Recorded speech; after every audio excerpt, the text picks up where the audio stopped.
Why do some people prefer to stay alone rather than follow the crowd? Have you ever felt like you didn't belong to the group? Have you ever been called weird for thinking differently? Nietzsche had a theory about this. He said that society works like a herd of sheep, and some people are born being black sheep. They bother others just by existing. But is this a curse or a gift? Today we're going to discover why those who think differently are destined to live alone, and why this might be the greatest strength a person can have. Imagine a field full of white sheep. They all do the same thing, eat the same grass, follow the same shepherd. Suddenly, a black sheep appears. She didn't do anything wrong, but she already causes discomfort. The other sheep stop eating and start staring. Why is she different? Why isn't she like us? Nietzsche saw society exactly like this. For him, most people live like sheep in a giant herd. They follow the same rules, think the same thoughts, want the same achievements: house, job, kids, retirement, all at the same pace in the same direction. And when someone appears who thinks differently, who questions these rules, who wants another path, the herd gets uncomfortable. The problem isn't what the different person does, it's what she represents. She shows that there's another way to live, and that scares those who chose the safety of the group. If one sheep can leave the herd and survive, then the others didn't need to stay there. But they stayed, out of fear, out of comfort, because they didn't know they had a choice. The black sheep is an uncomfortable mirror. She reflects lost opportunities, abandoned dreams, conformities accepted without question. That's why the herd prefers that she leaves. Not out of malice, but out of emotional self-preservation. It's easier to pretend that there's only one way to live, but leaving the herd comes at a high price, a very high price. Those who decide to think with their own head lose many things they once had guaranteed. They lose the feeling of belonging, of being accepted, of being safe in the middle of the group. They trade collective certainty for individual doubt. They trade comfort for freedom. The herd offers something very valuable: the illusion that you'll never be alone. There will always be someone to validate your choices, to share your anxieties, to confirm that you're on the right path. When you leave this protection, you need to learn to deal with silence. No one will applaud your decisions anymore. No one will tell you that you're doing well. Loneliness becomes your constant companion. Not the loneliness of someone who is physically alone, but the loneliness of someone who thinks alone, of someone who creates their own answers, of someone who builds their own morality. It's a deep loneliness because it touches the essence of who you are. You can no longer rely on what everyone thinks. You need to discover what you think. This is the most frightening freedom that exists. The freedom to be completely responsible for yourself, without excuses, without crutches, without the protection of the group. And many people prefer to give up this freedom. They prefer to continue being white sheep rather than face the price of being a black sheep. Black sheep carry an invisible but heavy stigma. They're seen as problematic, rebellious, difficult to deal with, not because they harm anyone, but because their mere existence questions the rules of the game. They show that it's possible to live outside established norms, and that deeply bothers those who chose to follow these norms. Society's gaze upon those who are different is merciless. First comes curiosity, then distrust, finally, rejection. People start to whisper, make comments, create theories about why you don't fit in. You don't follow the family's religion. You must have problems. You don't want to get married. That's weird. You don't care about status. You have no ambition. Exclusion comes in subtle but constant ways. You stop being invited to certain meetings. Your opinions are heard with a forced smile. People talk to you as if you were an exotic animal in the zoo. Interesting from afar, but better to keep your distance. Social isolation becomes an inevitable reality. But perhaps the most painful thing is realizing that people you loved, whom you considered close, also start to drift away. Family members who don't understand your choices, friends who feel judged by your difference, colleagues who prefer the company of those who think alike. The social circle narrows until almost no one remains. Marginalization isn't always explicit. Sometimes it comes disguised as concern. Are you sure? Wouldn't it be better to follow what's normal? What if you regret it? People try to bring you back to the herd, convinced they're doing you a favor. They can't imagine that someone could be happy outside of what they consider normal. Sustaining your own identity in a society that values uniformity requires special courage. You need to wake up every day and choose to be yourself, knowing this will generate discomfort. Knowing it would be easier to pretend, to adapt, to go with the flow. But once you've tasted the freedom of thinking for yourself, going back becomes almost impossible. The courage not to belong isn't heroism, it's necessity.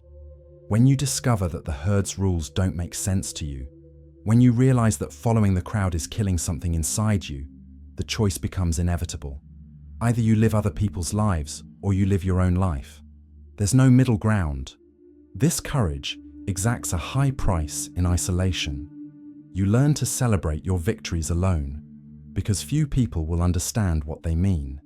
You learn to face your defeats alone, because your struggles are different from others' struggles. You learn that being part of the crowd was simpler, but that being authentic is more honest. Isolation becomes inevitable because you and the herd start living in different worlds.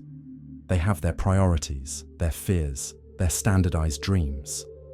You have yours, unique, personal, incomprehensible to those who never left the collective comfort zone. Communication becomes difficult. Interests drift apart. The separation happens naturally. But here's something Nietzsche perceived that few people see. Herd morality didn't arise by chance. It was created specifically to protect mediocrity, to make everyone feel comfortable being mediocre, to ensure that no one stands out too much, because that would make others feel small. Society created rules that prevent individual greatness. Be humble.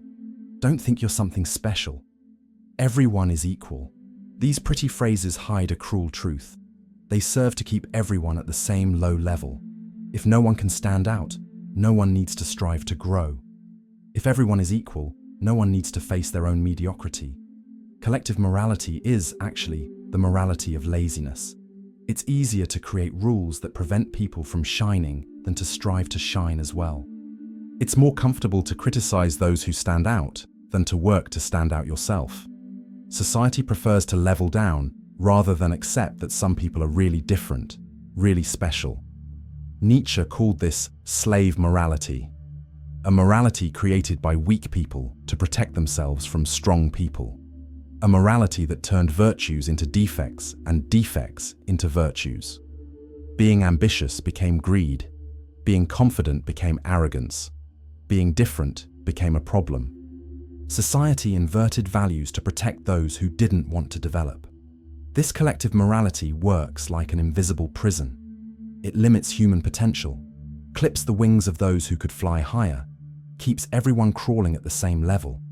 And the worst part, it convinces people that this limitation is virtue, that being mediocre is being good, that not standing out is being humble, that staying in the comfort zone is being wise. But when you manage to escape this moral prison, when you break the chains of conformity, something extraordinary happens. You discover that loneliness isn't just pain. It's also a sacred space of self-knowledge. A laboratory where you can experiment with being who you really are, without judgments, without pressures, without others' expectations. In solitude, you don't need to wear masks. You don't need to play a role to please anyone. You can explore your deepest thoughts, your truest emotions, your most authentic desires. Solitude becomes a clean mirror where you can finally see yourself without distortions. It's in this fertile isolation that your true voice is born. Not the voice that imitates others, not the voice that repeats what you learned, but the unique voice that only you can have. A voice that emerges from your deepest center, that expresses your essence without filters, that says things only you could say. The self-knowledge that comes from solitude is different from any other. It doesn't come from books, it doesn't come from therapy, it doesn't come from conversations with friends, it comes from silence. from time alone with yourself, from direct confrontation with who you are when no one is watching, when no one is judging, when no one expects anything from you. Many people flee from solitude because they're afraid of what they'll find there. They're afraid to discover they're different from what they imagined. They're afraid to face their shadows, their contradictions, their less noble parts. But those who have the courage to dive into this solitude discover treasures they never imagined possessing. Solitude reveals hidden talents, forgotten passions, buried dreams. It cleans the mind of social pollution, of external noise, of influences that prevent us from hearing our own inner voice. It's as if you finally managed to tune into your particular frequency, after years of hearing only the collective frequency. But this discovery has a high emotional price. When you develop your unique voice, when you find your personal truth, you realize that few people will be able to truly understand you. Your ideas sound strange to those who never questioned their own. Your dreams seem impossible to those who gave up their own dreams. The anguish of not being understood is one of the deepest experiences that exist. It's different from physical pain, which passes. It's different from the pain of loss, which heals. It's a constant melancholy that accompanies you every day because you realize you live in a world that doesn't speak your language, that doesn't understand your values, that doesn't share your priorities. You try to explain your ideas, but people look as if you were speaking in code. You share your discoveries, but receive polite smiles and subject changes. You show your art, your creation, your unique contribution, but encounter indifference or incomprehension. The echo you expected doesn't come. Your words get lost in the void. This lack of reciprocity slowly corrodes the soul. You start to doubt whether it's worth continuing to be authentic, if that means living misunderstood. You start to wonder if it wouldn't be better to go back to speaking the language of collectivity, even if that meant betraying your own essence. The temptation of conformity whispers promises of acceptance and understanding. The emotional weight of living without echo in society is immense. You carry your truths like heavy stones because you have no one to share them with. Your joys are cut in half because there's no one who really understands why you're happy. Your sadnesses multiply because you need to face them in seclusion without the comfort of someone who understands what you're going through. But perhaps the most painful thing is realizing that this incomprehension isn't temporary. It's not something that will improve with time. It's not a phase that will pass. It's the permanent condition of those who chose to think differently. It's the inevitable destiny of those who developed a unique perspective on life. And here we arrive at the great dilemma that Nietzsche posed. Radical freedom brings with it the inevitable burden of isolation. You can't have one without the other. There's no middle ground. Either you live safely in the crowd, accepted but limited, or you live free in isolation, authentic but lonely. True freedom isn't the freedom that society offers. It's not the freedom to choose between predefined options, to follow paths already traced by others. It's the freedom to create your own paths, to define your own values, to build your own version of what it means to live well. And this freedom scares even those who desire it. When you're truly free, you no longer have excuses for your choices. You can no longer blame society, family, circumstances. You're the only one responsible for your life. This is terrifying and liberating at the same time. You gain total power over your destiny, but lose all the emotional crutches that supported you. Radical freedom requires that you be strong enough to carry the weight of your own decisions, that you be brave enough to face the consequences of being different, that you be resilient enough to withstand the incomprehension and loneliness that come with authenticity. That's why many people, even when they have the opportunity to be free, prefer to return to the safety of collectivity. They prefer to trade authenticity for acceptance, freedom for security, individual intensity for collective tranquility. It's an understandable choice that has its own logic. You'll never know who you could have been if you'd had the courage to be different, but you also avoid the emotional costs of that journey. The dilemma is real and has no easy answer. Is it better to live a stable but accompanied life, or an authentic but lonely life? Is it better to be a white sheep integrated into the group, or a black sheep free but isolated? Each person needs to answer this question for themselves, considering their own nature and capacity to bear the costs of each choice. But one thing Nietzsche made very clear: those who choose freedom and bear the loneliness that comes with it can develop a creative force impossible to find in the herd. It's in marginality, in isolation, in difference, that the ideas that change the world are born. It's outside the group that innovations emerge that transform society. History is full of examples of people who were rejected in their time and only understood later.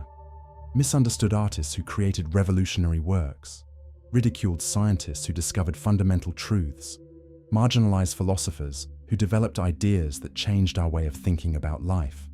Van Gogh sold only one canvas during his lifetime, but today his works are worth millions.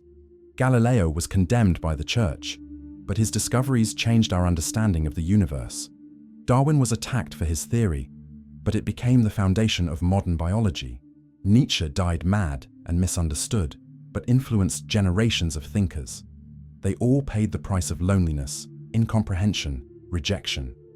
But it was exactly this position as outsiders that gave them the unique perspective necessary to create something truly new. They weren't trapped by the prejudices of their time, by the limitations of their society, by the expectations of their social group. The solitary person develops an observation capacity that the herd doesn't possess. He sees society from the outside, with detachment, without being emotionally invested in defending its norms. This gives him a clarity of vision impossible to have when you're in the middle of the crowd, following its movements, sharing its illusions. It's from this privileged position of external observer that the solitary person's creative force is born. He doesn't need to conform to existing solutions because he's not committed to them.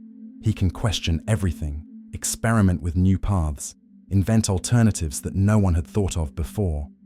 The solitary person becomes an inventor of values, a creator of possibilities, a pioneer of unexplored territories.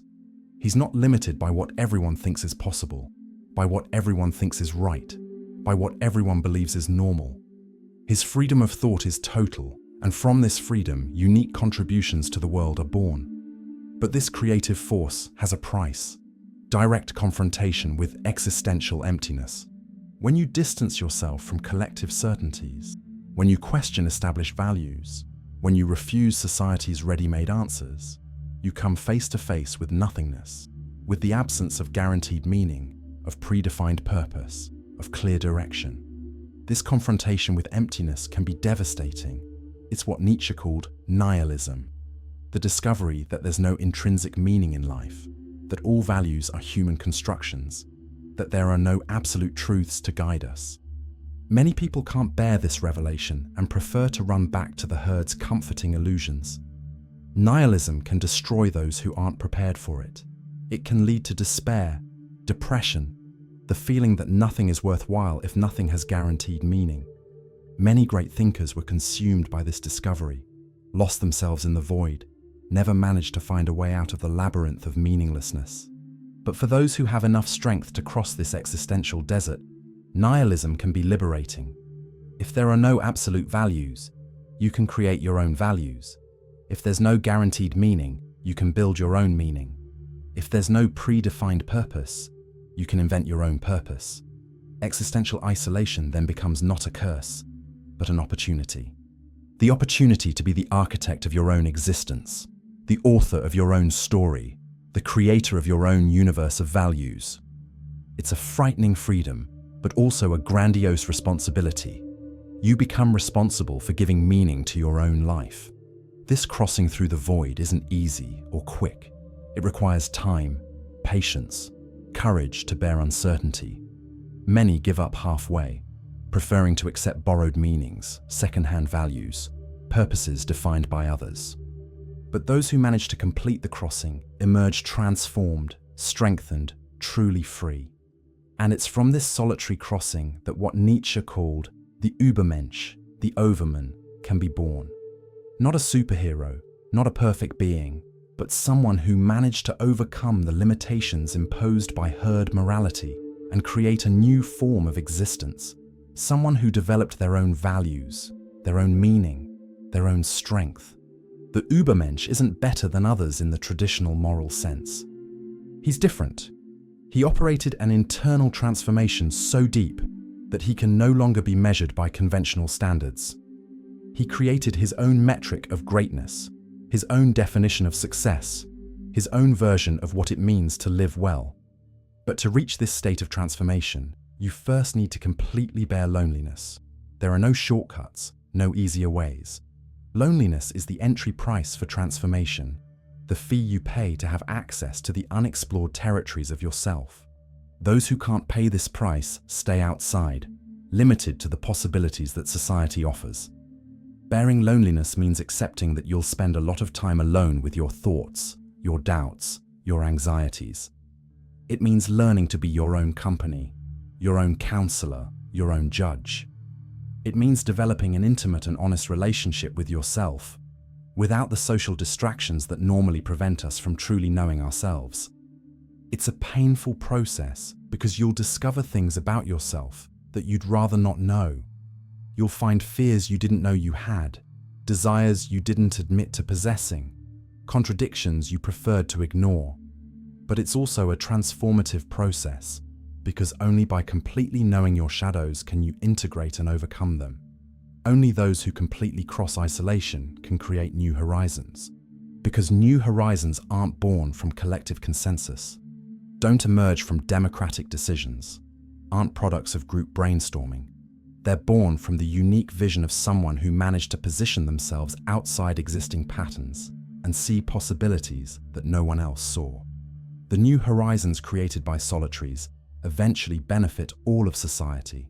The ideas they developed in solitude, the discoveries they made in isolation, the creations that were born from their difference end up being adopted by the herd. But this only happens much later, when these ideas have already been tested, validated, domesticated. Meanwhile, the creator remains misunderstood, marginalized, isolated. He plants seeds that will only germinate in future generations. He works for a world he may never get to know. His reward doesn't come from immediate recognition, but from the intimate satisfaction of having been faithful to himself and having contributed something unique to existence. But society doesn't passively accept the existence of black sheep. It has powerful mechanisms to deal with those who threaten its stability, who question its norms, who show that there's another way to live. And these mechanisms are more sophisticated and cruel than they seem at first glance. The collective acts against the singular in a systematic and relentless way. First, it tries to bring him back through persuasion, advice, apparently sincere concern. If that doesn't work, it moves to social pressure, gradual isolation, withdrawal of support and opportunities. When pressure doesn't resolve it, comes direct attack, ridicule, diminishment, attempts to destroy the credibility of those who dare to be different. He thinks he's better than everyone. She's acting special. Who does he think he is? Society uses its most powerful weapon, collective shame. Ridicule is a very efficient form of psychological violence. It transforms difference into reason for humiliation, authenticity into reason for mockery, the courage to be unique into source of embarrassment. Many people give up being themselves just to escape social ridicule. When ridicule isn't enough, society moves to more systematic attack. It questions the mental sanity of those who think differently, suggests the person has psychological problems, insinuates that difference is actually illness. It's a way of pathologizing singularity, of transforming health into abnormality. If not even that works, comes the last resort, forced invisibility. Society simply ignores those who insist on being different.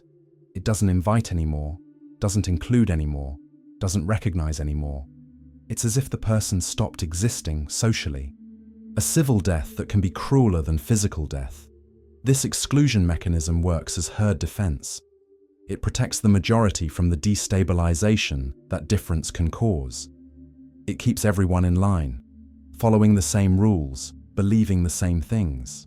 It's a very efficient social control system, operating without most people realizing they're participating in it. The cruelest thing is that this system convinces even its victims that they're the ones who are wrong. That the problem isn't society's inability to deal with difference, but the stubbornness of those who insist on being different. The victim becomes guilty, the aggressor becomes victim, and reality is completely inverted. But black sheep develop over time a particular form of resistance. Not a noisy resistance, not an explicit rebellion, but a silent and constant refusal to submit to social pressures. They simply continue being themselves, despite everything, against all evidence that it would be easier to conform.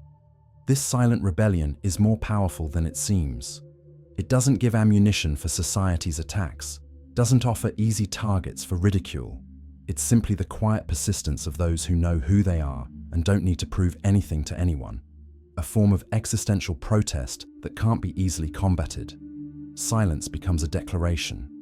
The refusal to participate in social games becomes a critique of the games themselves. Chosen isolation becomes a demonstration that it's possible to live outside established rules. It's a way of teaching by example, even when no one seems to be paying attention. This silent resistance bothers society more than any direct confrontation, because it can't be easily disqualified, can't be labeled as aggressive or problematic. It's simply someone living differently, and that, by itself, is already a powerful critique of how everyone lives. The black sheep who silently resists becomes a constant mirror for those who chose conformity. Her mere existence reminds everyone every day that there's another way to live, that choices that seem inevitable are actually optional, that the life that seems unique is actually just one possibility among many. That's why society insists so much on bringing them back. Not out of genuine concern, but out of need for validation. If the black sheep returns to the herd, that proves the herd was right. If she continues resisting, that keeps alive the uncomfortable possibility that the herd might be wrong. But there's a constant temptation in the life of those who chose to be different, the temptation to return. When loneliness tightens, when isolation hurts, when incomprehension becomes unbearable, the idea of conforming to relieve the pain becomes very attractive. It would be so easy to put on a mask, follow the rules, pretend you think like others. The danger of returning to the herd is real and constant. It whispers seductive promises. You can be happy here. Everyone will accept you. It doesn't need to be so difficult. Why complicate life?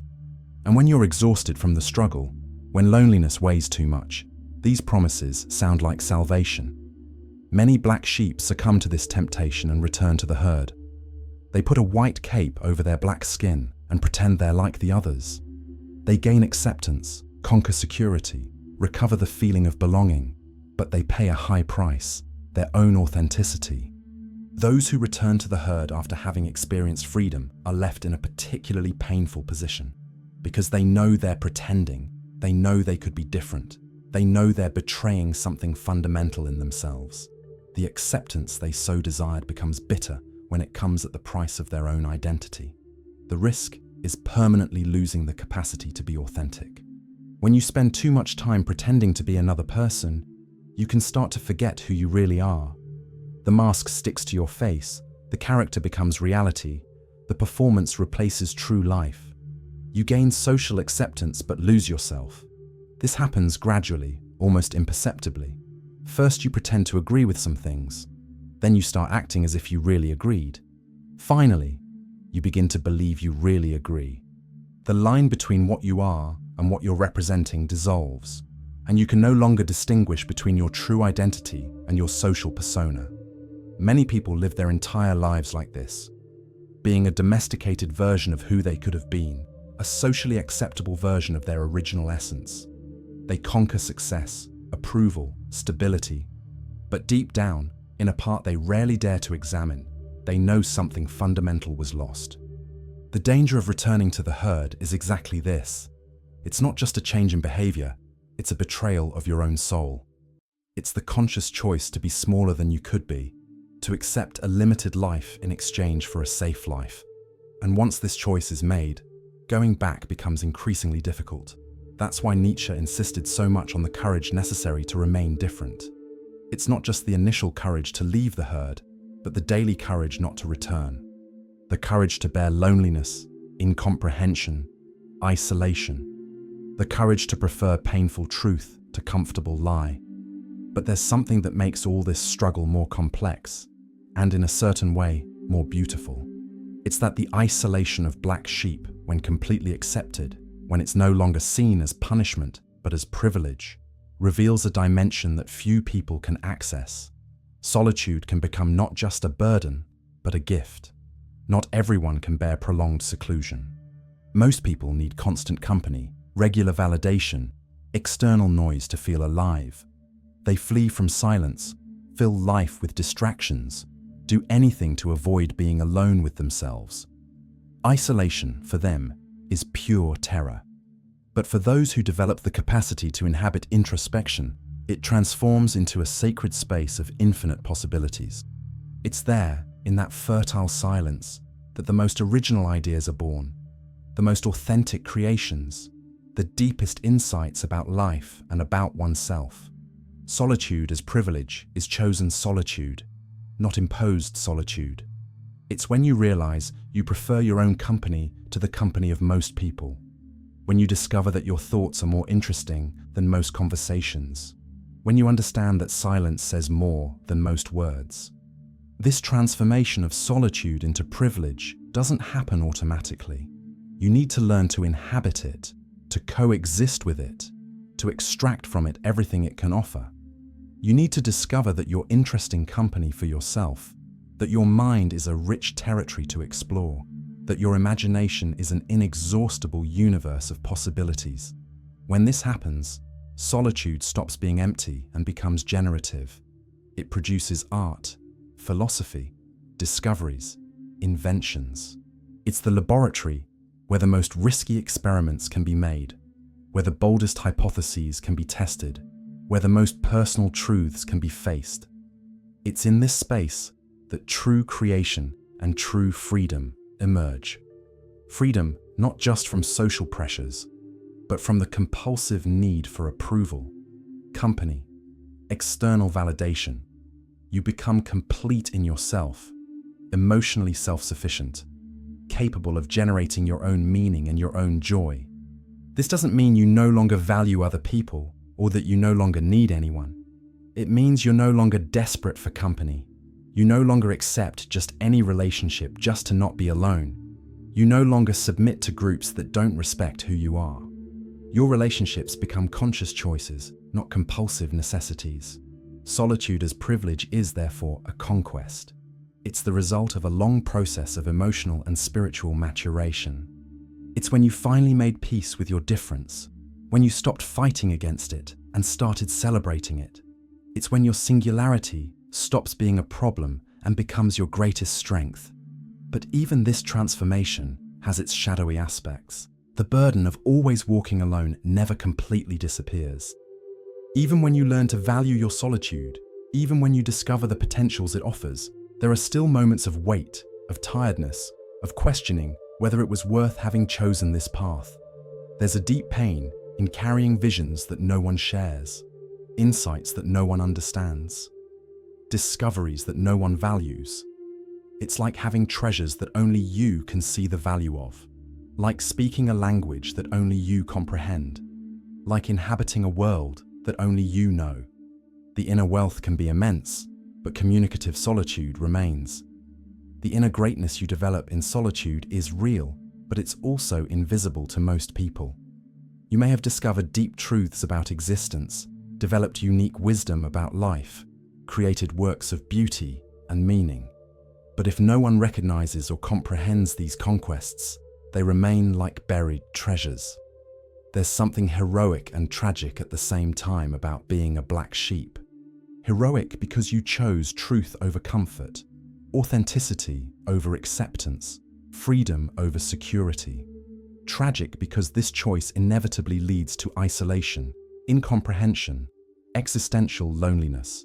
The heroic aspect is in the courage to sustain your own identity in a world that prefers uniformity, in resisting the most powerful social pressures, in choosing to be faithful to yourself, even when it costs dearly, in keeping alive the flame of difference in a world that tries to extinguish it. The tragic aspect is in the emotional price of this choice, in the constant pain of not belonging, in the anguish of not being understood, in the melancholy of carrying alone discoveries that could benefit others if they could understand them, in the sadness of seeing the world losing growth opportunities because it can't accept difference. But maybe it's exactly this combination of heroism and tragedy that marks truly elevated spirits. They're not people who chose an easy path and triumphed. They're people who chose the most difficult path and paid the price for this choice. Their greatness doesn't come from social success, but from the courage to be authentic despite all difficulties. Being alone is, at the same time, burden and distinctive mark of those who surpass the limits imposed by society. It's the price paid for having access to territories of human experience that most people will never know. It's the entrance fee to levels of consciousness and creativity that can only be reached outside collective patterns. The distinctive mark isn't externally visible. It doesn't come with trophies, diplomas, or official recognitions. It's an internal mark that you carry in your soul, that manifests in the way you see the world, how you face challenges, how you create solutions to problems that others don't even perceive exist. This mark differentiates you not just from others, but also from who you were before embarking on this journey of self-discovery. You become an improved version of yourself, more complete, more conscious, more free. You develop capacities and perceptions you didn't know you possessed. Here we arrive at the central point of Nietzsche's philosophy about black sheep. Solitude isn't a tragic accident in the life of those who think differently. It's the inevitable destiny, the necessary condition, the natural territory of those who manage to surpass the limitations imposed by the herd. It's not possible to remain authentic in a society that values conformity and at the same time remain integrated into that society. These two conditions are mutually exclusive. Either you adapt to collective expectations and lose your authenticity, or you maintain your authenticity and accept the isolation that comes with it. Nietzsche saw this not as an unfortunate choice, but as a natural law of human existence. Just as certain plants only flourish at high altitudes, far from sea level, certain human qualities only develop in solitude, far from social pressure. Individual greatness and social integration are incompatible. This doesn't mean that black sheep are superior to white sheep in some absolute moral sense. Both paths have their costs and benefits. It just means they're different, that they operate on a different frequency, that they have distinct needs and capacities. They didn't choose to be different. They discovered they were different and had to learn to deal with the consequences of this discovery. The destiny of black sheep is to always walk on the margin, always observing from outside, always questioning what many accept as truth. It's an existence rich in internal discoveries and limited in external recognition.